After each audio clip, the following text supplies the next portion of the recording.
नमस्कार, आप देख रहे हैं ब्रेकिंग बिहार। अरवल के चकिया गांव में 28 नवंबर की रात जो घटना घटी, एक दलित परिवार की महिला और उसकी बच्ची को जिस प्रकार से दबंगों ने जला दिया, वो घटना काफी तूल पकड़ती जा रही है। इस घटना के जानकारी मिलते ही केंद्रीय मंत्री पशुपति कुमार पारस ने अपने प्रदेश अध्यक्ष और समस्तीपुर के सांसद प्रिंस राज की अध्यक्षता में एक टीम भेजी थी और कल पशुपति कुमार पारस यहां जाकर के पीड़ित बच्ची से, उसकी मां की तो मृत्यु एक दिन बाद ही हो गई थी, पीड़ित बच्ची से कल पीएमसीएच में जाकर के केंद्रीय मंत्री पशुपति कुमार पारस ने उसके परिजनों से, पीड़िता के परिजनों से मुलाकात की। साथ ही साथ तस्वीरों के माध्यम से देखिए कि उन्होंने उसका हालचाल लिया, डॉक्टर से उचित व्यवस्था की बात की और उसे कुछ आर्थिक मदद भी किया।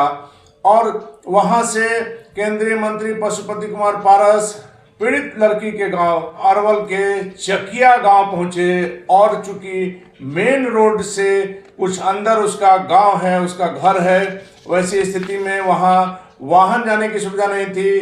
केंद्रीय मंत्री को पैर में कुछ दिक्कत थी जिस कारण से उन्हें चलने में दिक्कत हो रही थी। तब पशुपति कुमार पारस ने मोटरसाइकिल का सहारा लिया। देखिए तस्वीरों के माध्यम से किस प्रकार से केंद्रीय मंत्री पशुपति कुमार पारस मोटरसाइकिल पर बैठकर पीड़िता के घर तक, जहां तक मोटरसाइकिल जा सकती थी वहां तक गए, फिर वहां से पैदल उसके घर किसी प्रकार से गए और जाकर के वहां उसके परिवार को सांत्वना दिया। साथ ही साथ बिहार सरकार पर बड़ा आरोप लगाया। उन्होंने कहा कि सरकार विफल है, विधि व्यवस्था फेल है। खास करके पिछले 3 महीनों से जब से मुख्यमंत्री नीतीश कुमार महागठबंधन में गए हैं तब से स्थिति अराजक हो गई है और इस प्रकार की जो घटना घटी है वह शायद ही कहीं आपने सुनी होगी या देखी होगी। तो सोमवार को घटना घटी है, इस घटना की जितनी भी निंदा की जाए वो कम है। और इस तरह की घटना पूरे बिहार में प्राय 3 महीने के अंदर में खास करके दलितों पर अत्याचार हो रहा। इसके पहले भी अब देखिएगा तो अररिया पूर्णिया में हुआ था, सब जगह हुआ। यानी सरकार 100% विफल है। नीतीश कुमार जी का कुछ चल नहीं रहा है। जब से ये एनडीए गठबंधन छोड़ के आरजेडी गठबंधन में आए तब से बिहार का लॉ एंड ऑर्डर चरमरा गया। अब आप लोग यहाँ के साथी हैं, अब बताइए, घर में 2 औरत सोई हुई थी और बाहर से पेट्रोल छीट के आग लगा दिया। ऐसा शायद मैं समझता हूँ कि बिरले कभी हुआ होगा। केंद्रीय मंत्री पशुपति कुमार पारस ने थाना प्रभारी पर 302 का मुकदमा दर्ज करने की भी मांग की। तो सबसे पहले मेरा बिहार सरकार से मांग है कि जो थाना प्रभारी है, लाइन हाजिर से नहीं काम चलेगा, उसको गिरफ्तार करो और उस पर 302 का मुकदमा लागू। उन्होंने कहा कि सरकार नाम की कोई चीज यहाँ पर नहीं है। दलित खास करके पासवानों पर अत्याचार बहुत ज्यादा बढ़ा है। जहाँ कहीं पासवान अफसर भी थे उन्हें हटा दिया गया है। उन्होंने कहा कि यदि यह सब नहीं रुकता है तो फिर बिहार में बड़ा आंदोलन होगा। दूसरा हमारा डिमांड है कि जो हत्यारा है, जिसने शराब के नशे में आकर के और घटना किया है, उसको स्पेशल ट्रायल करके 3 महीने 4 महीने के अंदर में जो कड़ी से कड़ी सज़ा होनी चाहिए, जो संविधान तहत हो, उस व्यक्ति को मिलना चाहिए। बिहार सरकार इस पर संज्ञान ले और स्पेशल व्यवस्था करके उसको उस पर कड़ी से कड़ी कार्रवाई करे। तीसरा है कि जो दलितों पर अत्याचार हो रहा पूरे बिहार में, और दलित में भी खास करके पासवान समाज पर, ये पासवान की घटना है। इसके पहले भी पासवान की घटना घटी। पासवान बिहार में जितना भी अफसर है, पूर्णिया में हमारा एसपी था, उसको हटा दिया। पासवान मेरा अफसर जहाँ भी बिहार में, जब से ये गठबंधन टूटा तब से बिहार में जितना भी पासवान पदाधिकारी है, चाहे डीएसपी हो, सिविल एसडीओ हो, एसपी हो, कलेक्टर हो, सबको इन लोगों ने प्रताड़ित करके अपने पद से हटा दिया।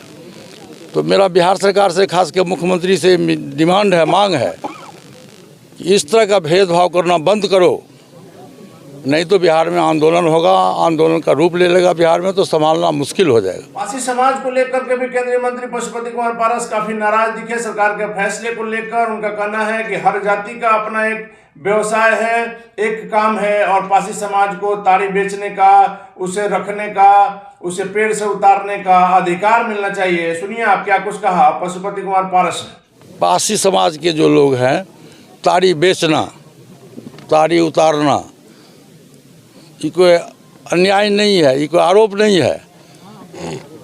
उसको उसकी जातीय पेशा है, सभी जात का अलग अलग पेशा है ना जी। जितने भी जात हम लोग हैं सभी जात का अलग अलग पेशा है। हमारे जो पासी समाज के लोग हैं, जो दलित हैं, महादलित हैं, उनका जातीय पेशा है ताड़ी बेचना, ताड़ी उतारना। उस पर तुम रोक लगा दिए हो, उसका बाल बच्चा भूखे मर रहा है, इसलिए उसको बिहार सरकार अविलंब खत्म करे। शराबबंदी कानून को लेकर भी पशुपति कुमार पारस ने सरकार पर हमला किया और इसे काला कानून बताया और साफ तौर पर कहा कि इसे लेकर के दलित समाज पर ही सबसे ज्यादा प्रताड़ना हो रही है और कई हजार वैसे दलित इस केस में बंद हैं जिन्होंने इस काम को नहीं किया, उन्हें फंसाया गया है और उनको जमानत लेने का भी पैसा नहीं है, उनका कोई जमानतदार नहीं है, जिस कारण से वो जेल में सड़ रहे हैं। इसे हटाने की मांग की। शराबबंदी कानून पूरी तरह से विफल है, इसलिए इसे वापस लेने की मांग केंद्रीय मंत्री ने की। बिहार में जो शराबबंदी है, शराबबंदी तो चलिए है नहीं, घर घर शराब मिल रहा है। तो घर घर शराब मिल रहा है, उसका उदाहरण आप देख लीजिए। गरीब आदमी है, को पौच सामने में रख दिया, इसको जेल भेज दिया। तो जेल में अभी बिहार में जितना भी जेल है, जेल में मुझको लगता है कि तकरीबन 10 से 11 हज़ार कैदी है। ये शराबबंदी में जो हाजत में जो बंद है, जेल में बंद है, 10 से 11 हज़ार कैदी है। उसमें 9-10 हज़ार से अधिक सिर्फ दलित और पिछड़ी जाति के लोग, जिसके पास तो पैसा नहीं है कि कोर्ट से बेल करा ले। उसका बेल भी हो गया तो कोई जमानतदार नहीं मिल रहा है। तो ये काला कानून को बिहार सरकार खत्म करो। साथ ही साथ केंद्रीय मंत्री पशुपति कुमार पारस ने कहा है कि यदि दलितों पर अत्याचार बंद नहीं हुआ तो आने वाले दिनों में फिर उन्हें बाध्य होना पड़ेगा, धरना प्रदर्शन देना होगा, राज्यपाल के यहाँ फिर गुहार लगाएंगे, लेकिन किसी भी परिस्थिति में चुप नहीं बैठेंगे। आप सुनिए क्या कुछ कहा पारस जी ने। हम लोग का जो प्रजातांत्रिक जो ढंग है, धरना प्रदर्शन जो जितना होता है वो हम लोग करेंगे, निश्चित हमारी पार्टी करेगी। हम राष्ट्रीय लोक जनशक्ति पार्टी और जो हमारा दलित सेना विंग्स है, हमारे समाज पर, दलित समाज पर, महादलित समाज पर कहीं भी अत्याचार होगा हम उसके लिए लड़ाई लड़ेंगे। जहाँ तक संभव होगा मैं निश्चित रूप से लड़ाई लड़ूंगा। अगर राज्यपाल के यहाँ धरना दूंगा, प्रदर्शन करूंगा। जो अभियुक्त जो अभी गिरफ्तार हुआ उसके साथ महिलाएं भी थी, तो निश्चित रूप से हमारा मांग है कि जितने भी लोग इसमें थे, FIR जो भी लोग हैं, उन लोगों की अविलंब गिरफ्तारी होनी चाहिए। दूसरी बात, एक बात मैं भूल गया था कि ये पासवान जी को फंसाया गया दारू का पोच बाहर में फेंक करके। इन पर जो मुकदमा है, इस मुकदमा को भी बिहार सरकार अविलंब वापस ले। इनकी पत्नी की हत्या हुई है, इसलिए श्राद्ध कार्यक्रम के लिए मैं अपने पार्टी की ओर से 40,000 रुपया मैं इनको दे रहा हूँ, लीजिए रखिए।